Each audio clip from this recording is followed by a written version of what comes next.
The following program was produced by an independent community producer. The opinions expressed do not necessarily reflect those of the ECAT staff or board of directors.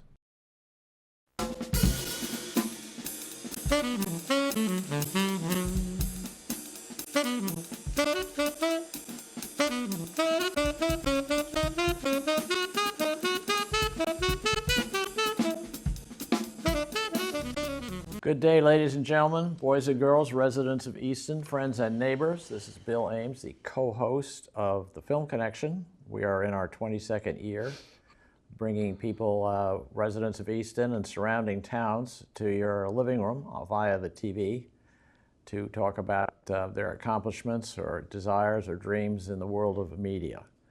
And I'm joined with my wonderful co-host, the Barbara Walters of Easton, showing my age with that one, Priscilla Almquist Olsen. So Priscilla, kick it over to you. And one thing Bill didn't mention was the fact that you can join us. You can see this on YouTube as well as online at eastoncat, one word, .org.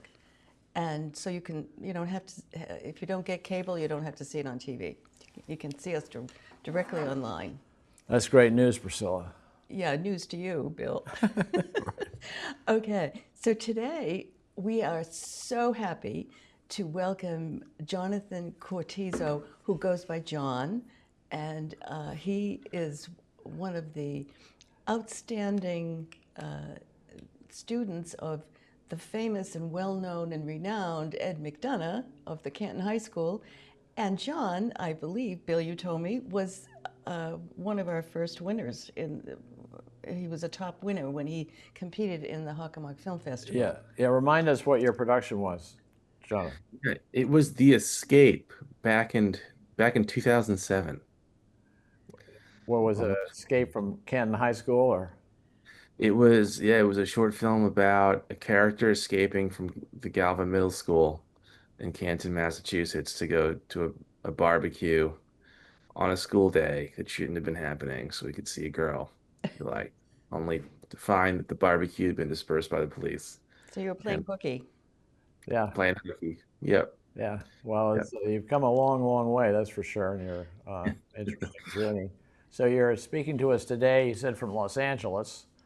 Yep. And you're out there for a few days. Why don't you tell us, give us a little bit about your journey since you left Canton High, so set the stage. Yeah. I started to work as a production assistant in Boston around 2008 through connections I'd made in Mr. McDonough's class at Canton High School. And from there, I stuck with the crew members that I had met on those early movies. The first movie I did was Surrogates with Bruce Willis in 2008. I just stuck with the folks I met and did another movie after that and a show the following year.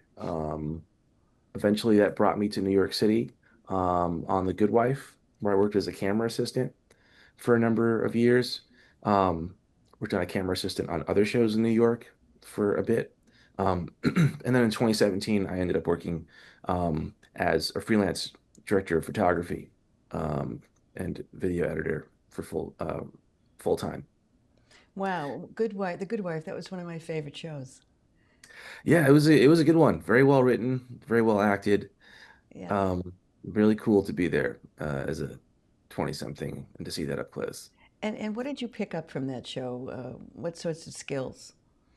Yeah, so the Good Wife was run by folks who had come from the Hollywood studio system, and they were older folks with a lot of experience.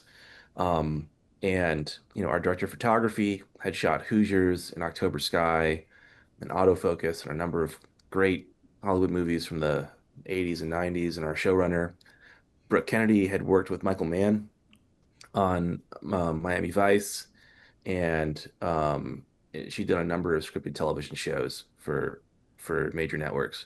So I got to see this system, the Hollywood system, and how it runs, and the discipline that comes with being a part of that system.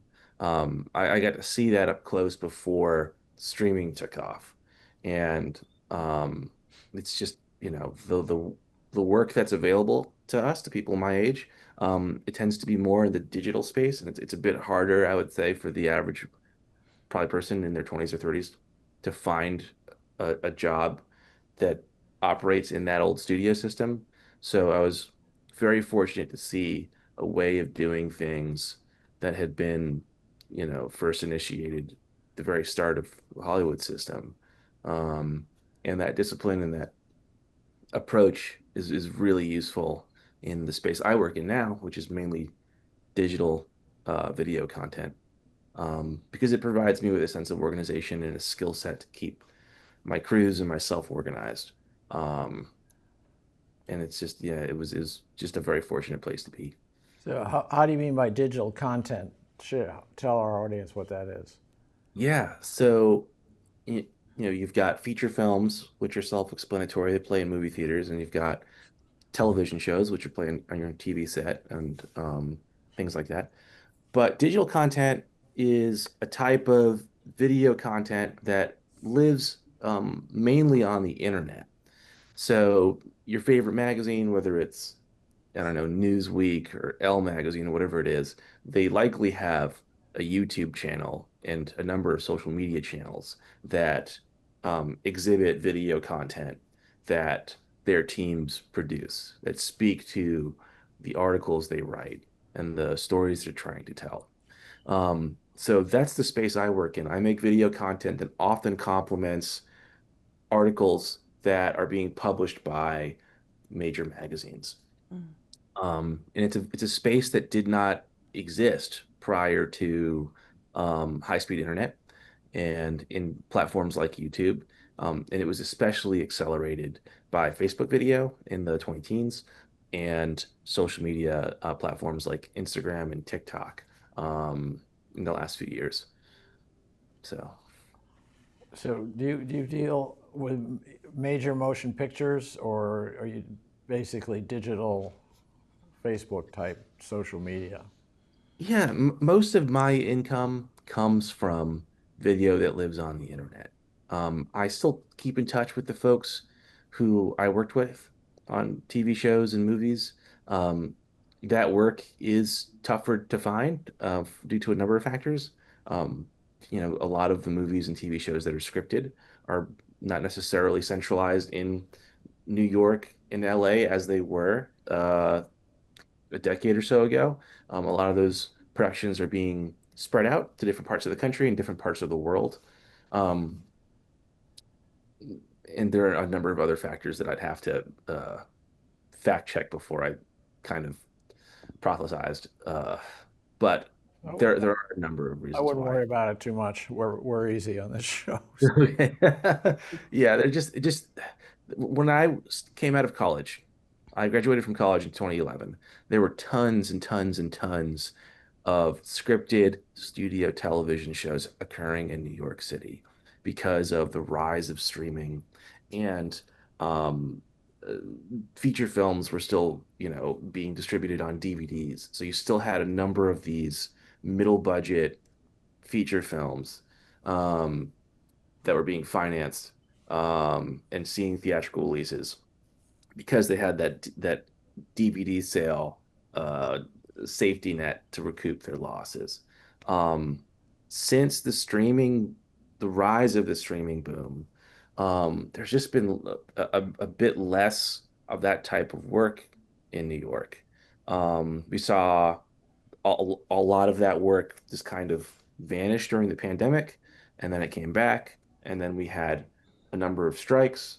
Um, that slowed down, financing for films and production of films, um, and a number of other factors the last few years. The studios have been trying to recoup the money they've invested in streaming. It's been hard, and they've cut back on production to try and make their investments back to some degree. So all of that is to say that there just aren't as many scripted television shows and movies at the studio level occurring in New York and Los Angeles at the moment. So um, it's harder to work in that universe if you'd like to. Um, I'd say most of the of the work that I have access to, at least, can be found in the digital space, and particularly in non-union, I'm sorry, nonfiction, in nonfiction work. Wow. So So, well, we've interviewed your Canton High. Um, Yeah. what's the fellow's name? I know it perfectly well, but I can't. Mike Noon. Mike Noon. Did you know him? I know of Mike Noon. Mr. McDonough has told me many stories about his work, but I have not had the pleasure of meeting him yet. Would he be older or younger than you? Younger. I believe he'd be younger. Yeah. Yeah. Yeah. Yeah. That's the reason. Well, so when you're working on a project, what are you doing? Are you on an editing suite? Are you creating on your word processor, or what's your average type day on a project? What technologies do you use? So Yeah. I use cameras for the most part. I'm oftentimes hired to shoot a piece that's being produced and developed by a producer team that's usually in-house at the brand. Um, and oftentimes I will pass that footage off to their editing team. However, I edit all the time as well for a number of clients. But typically, or the way a way a typical project for me works is I will receive an email asking for my availability on a shoot date. They might ask, "Are you available on October 18th for a 2-day shoot?" And I'll say, yes, I am. What's the project? And they'll give a very brief description. Usually, creative is very much in development at that moment. So there aren't a lot of fine details, but they might say something like, oh, we're going to shoot this concept, and it involves a celebrity sitting in front of a mirror at a fancy hotel, and they're going to describe their daily routine as they have, um, breakfast and they get ready. And you'll film them going through their day. I'll get kind of a rough sense of what the video concept is about, to that extent. And then as we get closer, I'll get more information like, oh, we're going to be at this hotel specifically from this time to this time. We're going to shoot like the makeup tutorial in the bathroom, the start of the day, and then we're going to move to the kitchen and we're going to do like a breakfast kind of walkthrough, and then we'll go downstairs and we'll shoot some B-roll of this person walking around Central Park or something. And at that point, I might get the name of the talent that I'm working with, which is important because you want to make sure that the way you light someone is best for that person's appearance, for that person's age, for that person's gender, for their background, ethnicity. Those are all important factors to take into consideration. Um, and then at that point, I'm starting to ask questions like, what's the tone of the piece? Would you prefer it to be really smooth on a gimbal or a dolly? Would you prefer it to be more documentary in its aesthetic, more handheld? What kind of cutaways would you like? What's useful to your editor? Ultimately, my job is to give the editor the tools, the pieces of footage they need to put the video together appropriately. So I'm really trying to think about what do I have to do to put the editor in a position to succeed. And then we go and we shoot the piece. I'll usually use Sony FX cameras, which are documentary oriented cameras. They're small and they're lightweight.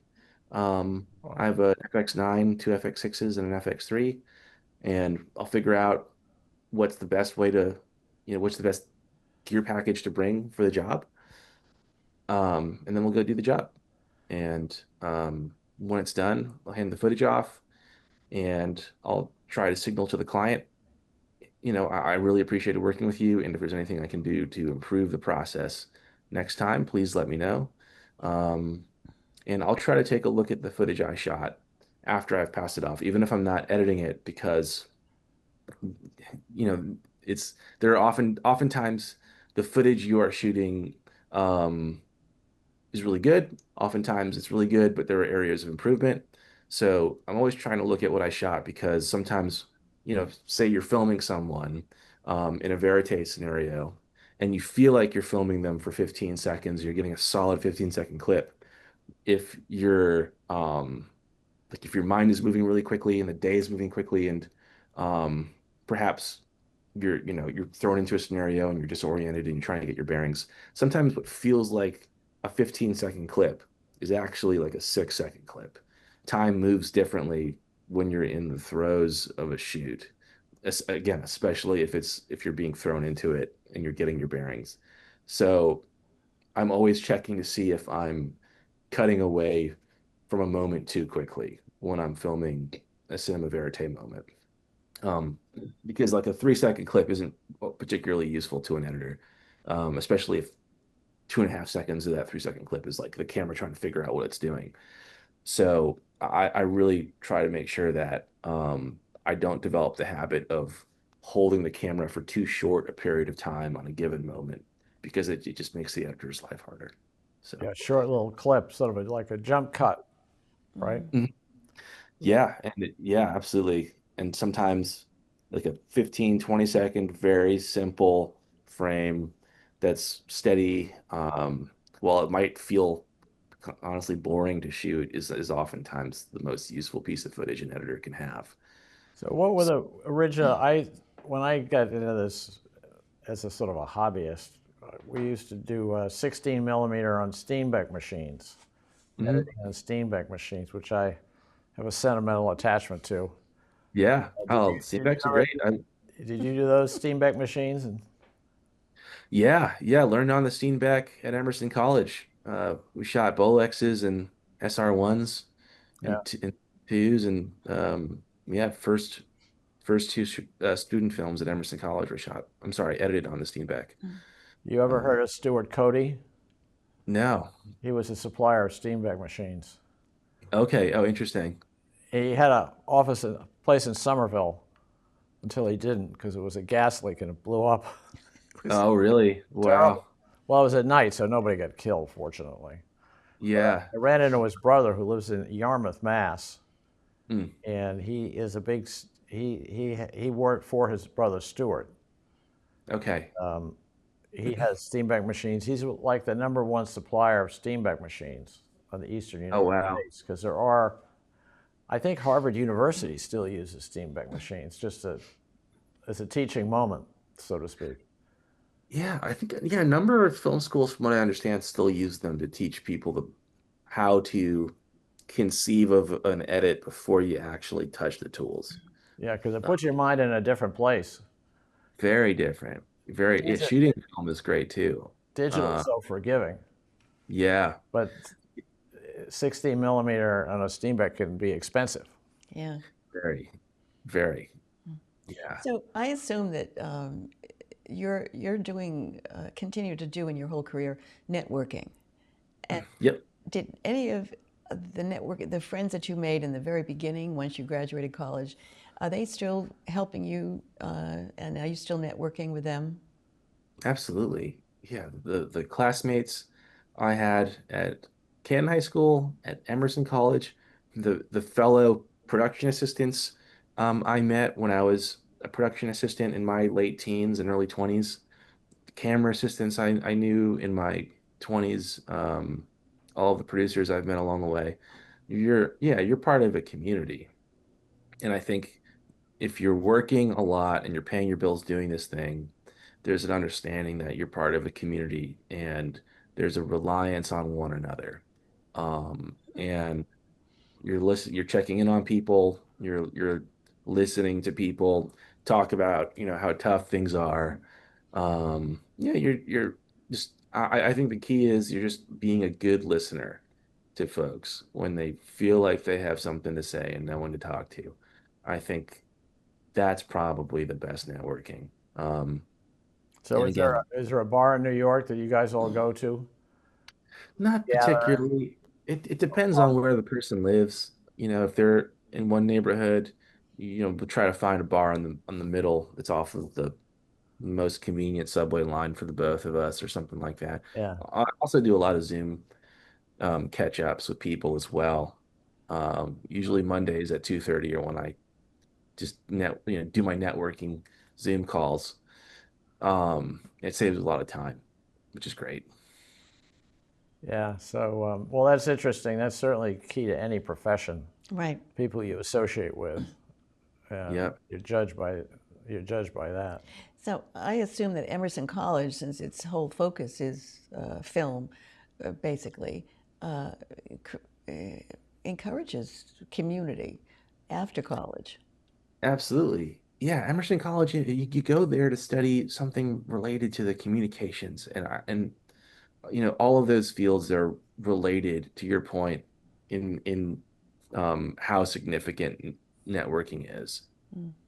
You can't act, you can't make a movie, you can't do any of those things without a community of people. Um, so it's quite important for sure. Now, So have you found people in LA, where you've been now for a few days, that you went to school with or you connected with in the past? yeah, yeah. Saw some friends from a film that I worked on 2 years ago. Um, yeah, there are a number of people here from my college. Um, I won't get to see nearly as many as I'd like this time around. It's a short trip, but yeah, there's always people in Los Angeles I'd like to see, especially folks from my television days who lived in LA when I was, on those shows, and who I don't get to see very often. But it's just, it's never enough time in the day Well, to see let me everyone. ask you the big question. Mhm. What is the influence of AI going to be on your profession? That's the million-dollar question at the moment. I think in the non-fiction space, hopefully, fingers crossed, we will see less AI replacing people. If you work for a news organization, like I shoot for ABC News quite a bit, there are things you can and can't do that in an effort to preserve the authenticity of the work that's going out. So I don't know the exact um, specifics of what these guidelines are, but I think it's a very safe bet to say that you can't use AI to like convey a story at the moment at ABC News because there are implications there. Yeah, they don't have time to check all the meta tags and stuff. Mm. Whereas if you Yeah, could, it's your word, right? yeah. Uh, They trust you. Right, right.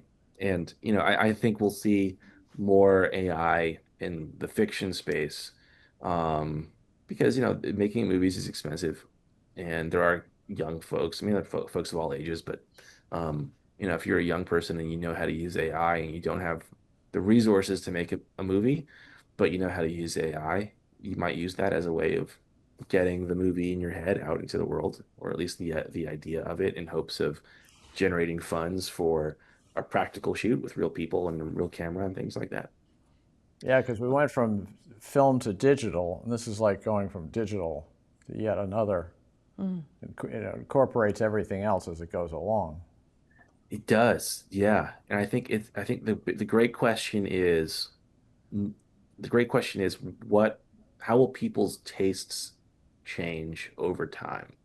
Will people develop a taste for AI movies and shows, or will there be just an inherent desire to watch movies and shows made by real people in real environments with physical cameras? And the answer is we don't know. And I imagine it's going to be some negotiation between the two ends of that spectrum, AI and practical. But again, we have to figure out what people end up liking and don't liking, and we're nowhere near that place quite yet. Yeah, because you can be too clever, right? You sort Mhm. of yearn for those movies from the 40s and the 50s after a while, right? Simple shoots, simple plots, relatively, Hmm. but eternal thoughts or Mm. verities of life. Mm. Yeah, yeah. So we'll see. We'll see what happens. I can see AI being used Yeah. to like plug holes, like leaky holes in movies. Like there's an insert shot of a doorknob missing. If you're an independent production, it might be cheaper just to use AI than to rent a camera again and to find a location again. And that moment might be short enough where the audience might not even realize it's AI. You mean, So so you say, AI, send me a picture of a doorknob, all the pictures of a doorknob? yeah, well, I suppose once it gets to that place where it's good enough to present, like a doorknob is matching, a doorknob so well that it matches the footage in the rest of your movie. But um, yeah, I haven't dipped my toes enough in that body of water to know how effective it is quite yet. Well, it's sort of like a generational thing, really. You figure these Mhm. youngsters getting going Yeah, seize upon it as a way yeah. to sort of jumpstart their careers and things. What they can bring to the table of expertise. Hmm. I just took a 4-day course in AI. That's why I'm, You did. yeah, up in Middlebury, they have an alumni college. Mm. So they offered a course. It's in the end of August, and they offered a course. So you learned about Gemini, Chat. What's that Microsoft one? One Stop and a couple of other programs. But it doesn't. And it showed you how to use example. They gave you examples so we could create things as we went along. And the most amazing one I saw created was they had a long document that was like 20 pages long. And they said to AI, it was about a single subject and all that sort of stuff. So they said to AI, I want to create a podcast. Mm. Here's the document. Give me some questions and answers and a voice for each, a woman to ask the questions and a man to answer them. And by God, there it was, 2 Yeah, seconds later. And the questions were good, and the answers were specific and right on. I mean, blew everybody away. I mean, we're a little bit older, but it's wild. then there were other, and then get this, you could create someone calling into the podcast.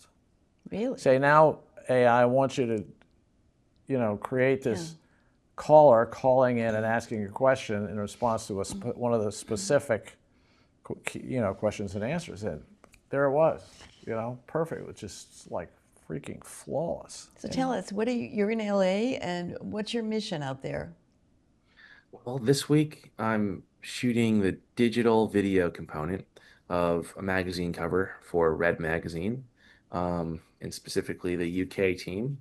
Um, and we've got Kristen Bell um, supplying she's being featured in the piece. Um, and we did a video concept with her where she's getting her makeup done, and we're asking her questions about recent projects she's done and her preferences on um, like hair and makeup and wardrobe in a number of projects, and her sort of commentary on her looks for the still photo portion that we were shooting that day. Um, I shot a number of behind the scenes footage of Kristen, you know, um, having her photos taken.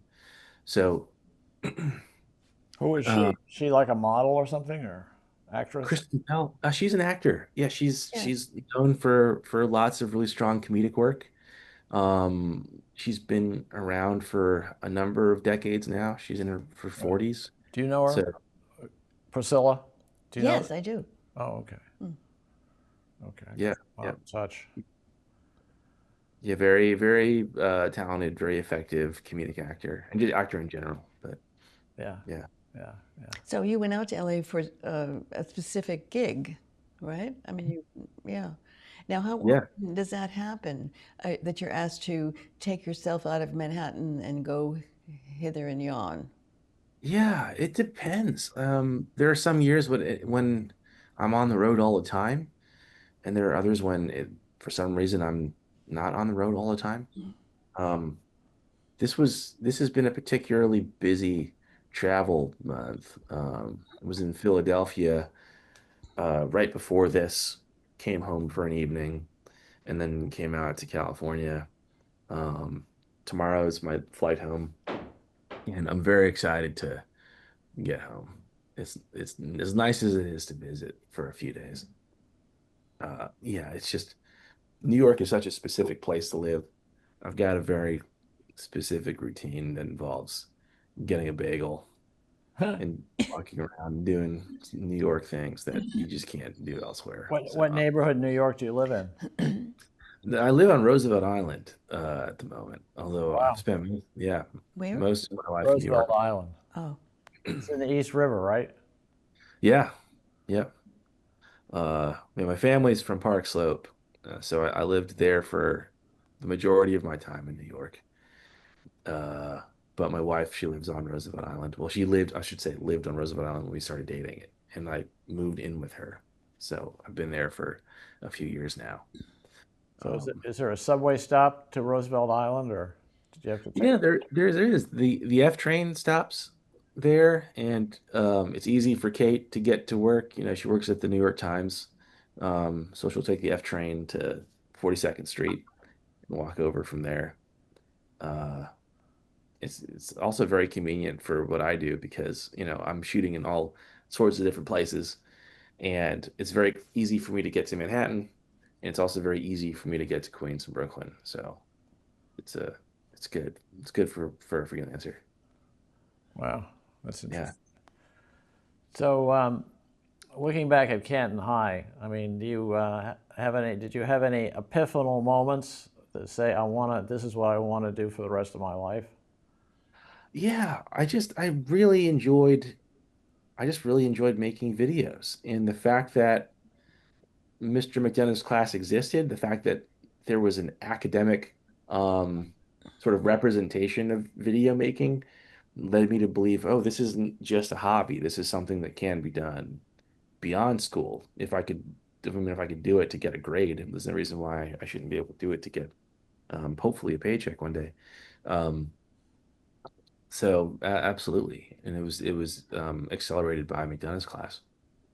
Yeah. now I understand that your sister also got into the business. Is she still working in film or?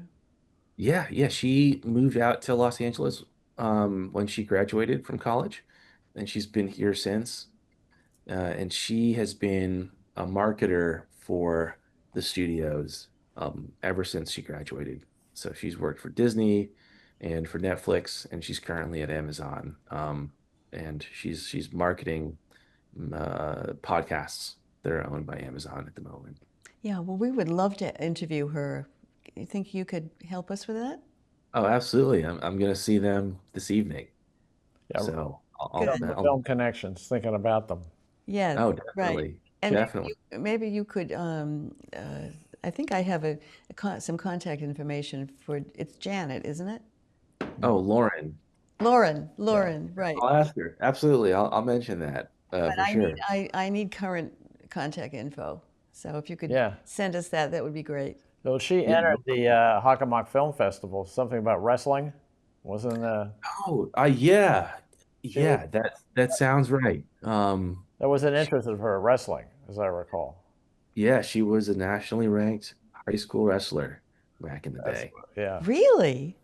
Yeah, I don't know if you know Tom Bartasek from Canton High School, but she was one of his students. Uh, Yeah. so She yeah, might have made a video about wrestling Uh huh. for the Hockomock Film Festival. Oh yeah. that sounds right. Yeah. But It was yeah, sort of memorable, you know. yeah, Talk about, yeah, it's not your usual escape and evasion type film, you know. right. Very, very cool. Sure. Well, I liked it. So, Yeah. so John, are there avenues in the business that you haven't gone down that you think that that might be your future? That's a great question. I don't know. And I wouldn't be surprised if what I'm doing 10 years from now is something that I can't imagine now, given how quickly things move. And just given the nature of the fact that it's a networking based industry and, it just takes you in different places that you can't forecast. Um, I would say I don't know what that would be, but it's highly probable. It's also probable that I've got a number of the same clients I have now. Um, there are some folks that I've worked with in the digital space for 10 years, and I'm still working with them. So I I don't know. I think I would imagine things will change to some degree, but to what degree, I don't know. But I'm open to it. Well, But also, those people that you're working with, as they change, you could hmm, probably go right along with them. yeah, that's very true. That's very true. Um, yeah, I'd say, I mean, if we're looking back 10 years, I would say one of the biggest changes is the fact that I'm being hired oftentimes to shoot with cell phones, um, and to use many of the same techniques, the filmmaking techniques that I use on a non-cell phone job. Still shooting wide, medium, tight, still thinking about where the light's coming from and what's the best way to block someone. But it's with a cell phone. It's for social media. Didn't think I would be doing that quite so much, but Yeah. um, Must be here we quite are. a shock to have a cell phone in your hand after all the tech Yeah, you're used to. Jesus. it's strange. It's really strange. Um, Yeah, there's an aesthetic to marketing videos now, a number of them, that is like this intentional user generated look, this sort of intentional homemade influencery look. And from what I understand, in many contexts, a video that looks like it was generated by the user will outperform a video that looks highly produced because it's seen as being more authentic or something like that. Um, Yeah, with it's like that horror film when the guy went in the woods. What was the name of it that got so famous? oh yeah, Blair Witch The Blair Project. Witch Project, right? I mean, Yeah, yeah, yeah, a bit of that touch to it. absolutely, absolutely. Yeah, if you had Um, drone shots and dollies smoothing, it wouldn't have had the same sort of connecting. Yeah. that's absolutely true. Absolutely true. There's an interesting connection there to deep dive one day. Yeah, definitely. So Question is, when will audiences pick up on the fact that a lot of the marketing videos are watching that are like, influencery on the surface are actually just being produced by the same folks who might have made a commercial 10 years ago. yeah. So did you do So, any sports, any work on with sports, or have you done any of that work? yeah, to a limited degree, I've shot a piece about Taylor Swift's impact on television ratings during NFL broadcasts for Nightline.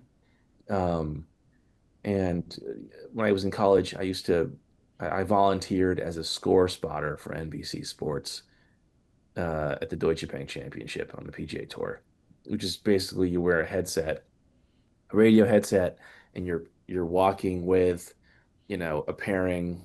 Um, like for me, it was KJ Choi, and I forget who the other golfer was.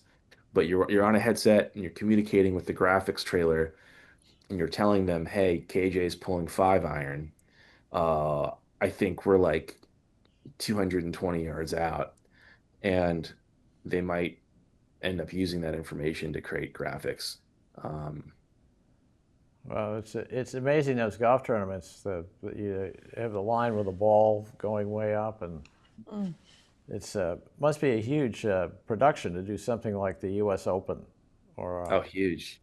Absolutely. Yeah. Even the Deutsche Bank Championship was, when you see it up close, it was a gigantic production. And um, it was really fun as a kid in college to volunteer and be with that team because um, I got to see the circus up close and, what the lifestyle is actually like to work in television following the PGA Tour or a league. I mean, it takes over your entire life. And it hit me that, like, oh wow, if I wanted to work in broadcast television and sports, particularly on the PGA Tour, for like NBC or something, it is like your whole existence. And is that something you really want to do? Some people like it, but it didn't really speak to me. I didn't really want to be on the road half the year, yeah. uh, golf tournaments.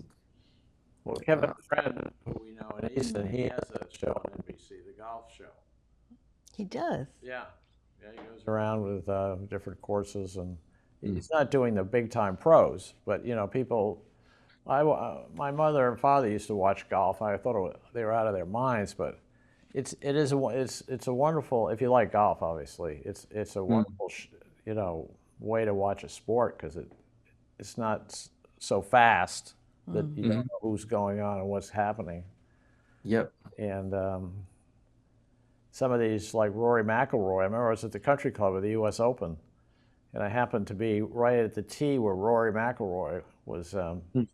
driving, and he gets his 2 wood out and just steps right up, and everyone was astounded. There it is, 300 yards later, you know.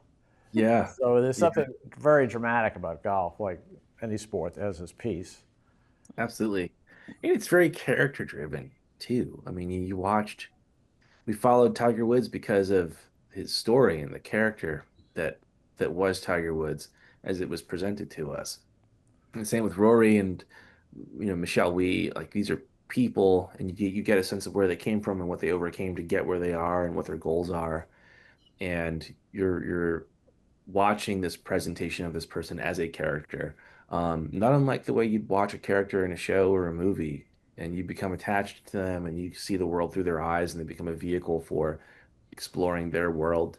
Whereas, I mean, characters exist in all sports, but if you're watching a football game, you might not have a sense of who these characters are. But I mean, that's true of any sport. Um, what I'll say is that yeah, I think a sport is particularly interesting, whether it's football, golf, whatever, skiing, when you know who those people are, where they came from, what their ambitions are, what they've had to overcome. And I think golf is interesting for its audience, especially because it tends to be very character driven. Um, Yeah, personalities, individual personalities. absolutely.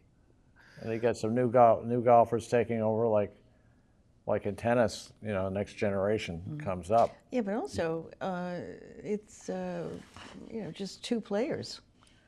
Mm, It's not how many are in the football team. I mean, Well, yeah. golf is one yeah. one person at the tee So there's more drama in it, I think.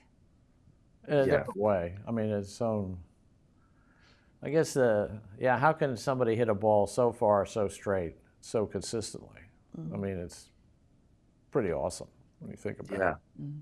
I mean, I think about like the newfound attention the WNBA's gotten the last few years, and I think it's a combination of immense new talent um, coming into the league, but it's also again like characters. It's we know who these players are, um, not only through their presentation in larger media outlets, but with social media, you can present your own story the way you'd like to your audience consistently. Um, and a lot of members of that league are doing that effectively.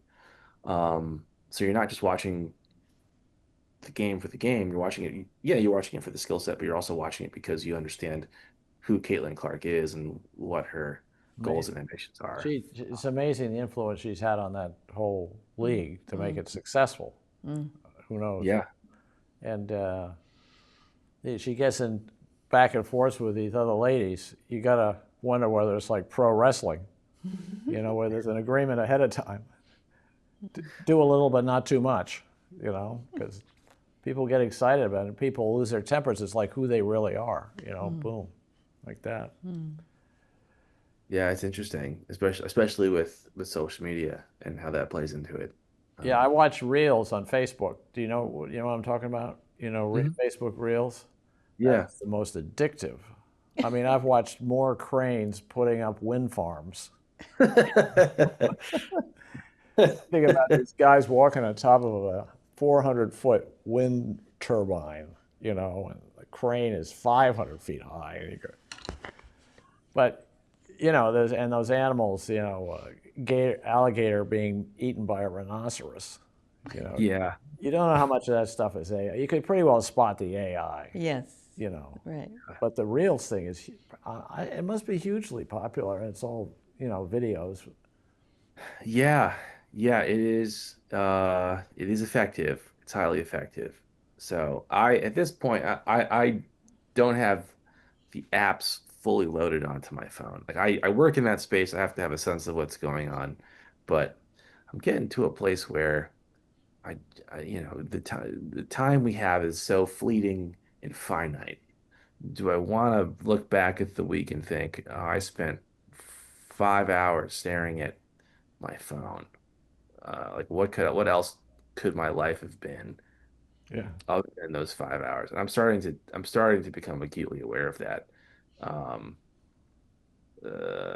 yeah, I'm very interested to see where our interaction as a national community, global community, what our connection and relationship with social media will be 10 years from now, if it will just continue to take over more and more of our time, or if there'll be a turning point. But you Um, you look at the financial numbers of the money that Facebook generates, the cash flow and the yeah. profit margin of the corporation as a whole, just blows your mind. I mean, there's never been anything like it. Mm. Yeah. Yeah, it's strange because when I was a kid, that wasn't very long ago. In the 1990s, the messaging was always, you don't want your kids watching TV all the time. But somewhere along the line, it became entirely acceptable to have TV on you at all times. Uh, I wonder when that kind of changed. Not that, there's this message like to go out of your way to use social media, like this national message, but there's this sort of supposition beneath the surface of that, it's just totally normal and fine to be on your phone for hours and hours a day. Um, I just don't recall. I don't know. I just remember uh, people telling me to go outside more and read more as a kid. That's right. And I wonder what happened. If that message is still there, or if it's just being sort of Yeah, yeah, washed. that's I don't right. know. Well, I know if I, if I may, my significant other Kathy and I watch Netflix, and it was like we bought one of those big. I bought one of those big Amazon Kindle screens, Right. So say we're lying in back in bed and watching it, and I must say that the attention we both have onto the screen on the same subject, located in the south of France, someplace like that, it's like a magic moment. You know, Yeah. there's a communing together with this scene and the plot and the ongoing discussions at breakfast the next day about the plot and the thing, and it's a it has a very productive side to it, I think, in terms of Mhm. psyche. Of course, you could go too far in anything, Yeah. when you think about it. But Yeah. I've always noticed that, and I say that to my friends, and they have the same stories, about how these are sort of magic moments because you're not talking about the same old things that you talk about Mhm. all the time. Suddenly there's a whole new venue to sort of shoot the breeze, at breakfast about or whatever, or with your friends. I mean, you go to a cocktail party and you're looking for a new Netflix show or something. Right. It's sort of like, how's the weather? Right. People have their ideas. Like, I have my top three ready to go if anyone asks me. You know, What? I can't Top, remember all 50 that I've watched. so Right. my son's Netflix movie isn't on your top three? Well, that Motley Crue movie he made, right? Yeah, it's called The Dirt, about the Motley Crue band. Okay. Came out in 2019. Did you Yeah, ever I'll put see a it? plug in for that. I never saw it. Pardon? I never saw it. No. Oh, you got to see it. Yeah. Okay. My son is Eric Olsen. Yeah. Okay. Cool. Anyway, and he's in LA. Mm. Been there He now. worked his way up through Netflix, right? Didn't he? No, no, he never. No, no, Or they show he his worked stuff. for. He learned the business, film producing with Silva Pictures. He was there Mm. for 11 years, and yeah. So he was in Hollywood 22 years before he made some, was successful in terms of producing his own movie, and Right. the dream never stopped. Yeah. And I think it's really admirable for people who just keep at it. I mean, you're in your 40s now, right?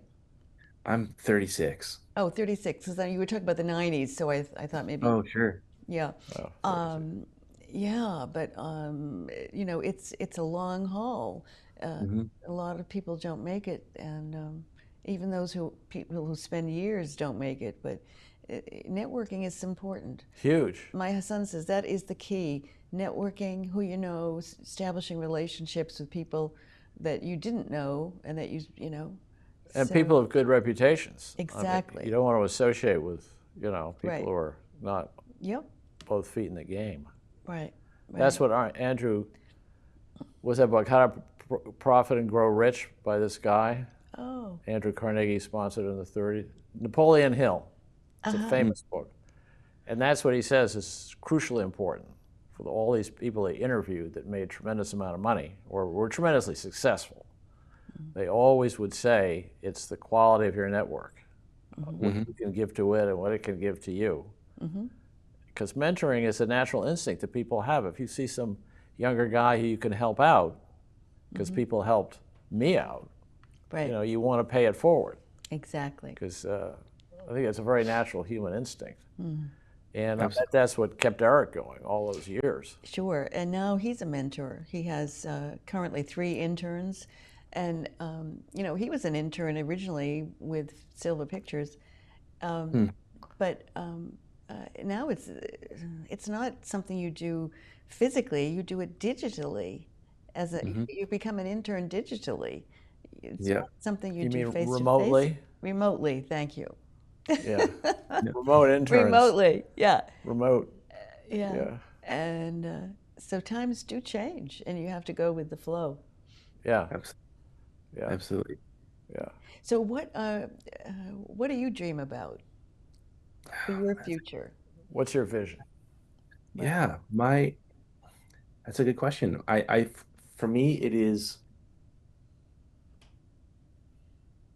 I would say for me, it is taking the company that we've built, um, and really, I think I don't want to use the word stabilize, but so Pleasant Oak Productions started in 2022, and I've been in a bootstrapping sort of building phase since then.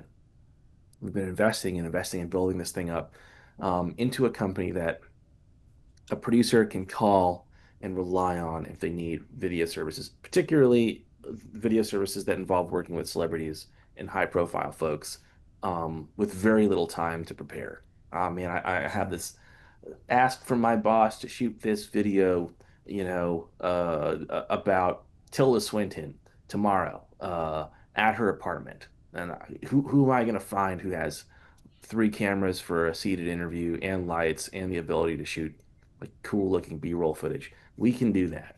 And we're versed in working with people who are high profile such that we're going to make them feel comfortable and we're going to approach the work in a way that's professional.